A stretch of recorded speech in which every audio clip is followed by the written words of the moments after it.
Okay, so again, we're given from x plus z equals 1, a plane that I've depicted here, x squared plus 2y squared plus z squared equals 1, an ellipse.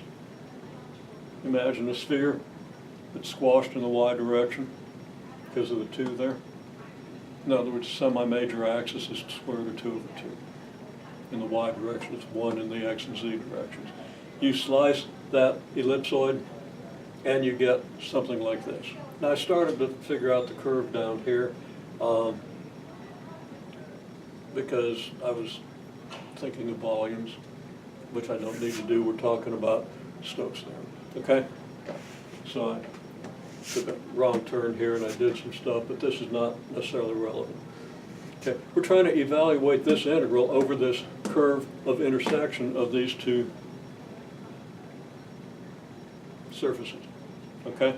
And that curve of intersection looks like this if you want to visualize it. It's flat, it's got a constant normal vector, doesn't it?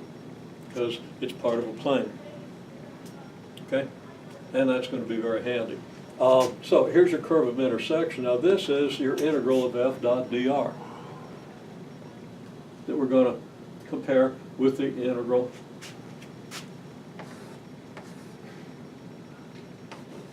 of curl f dot n ds, where n is a unit normal, okay? And that will be equal to this integral. So we got to figure out what the function f is. Well, f dot dr is just f dot I dx plus j dy plus k dz, well, however you want to note that, so that we know that since we've got 1/2 y squared dx, the I component of f has to be your 1/2 y squared. And the 2 dy comes from the fact that your j component of f has to be 2z, zj. And similarly, you get an xk. The curl of this thing conveniently comes out to be very easily calculated. Negative quantity I plus j plus k. The unit normal to x plus z equals 1. Well, there it is in cross-section.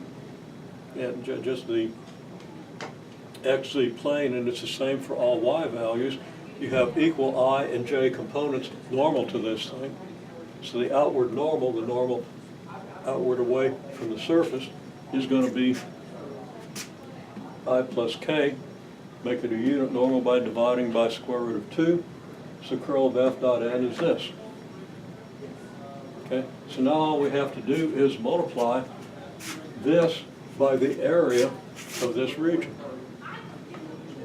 And we have the integral of curl of f dot n. So this is an example of a line integral that would be kind of tough to do because of the necessity of parameterizing all this thing. Okay? When we can take the interior of this region, which is just a circle with a certain orientation in an area that we can easily calculate,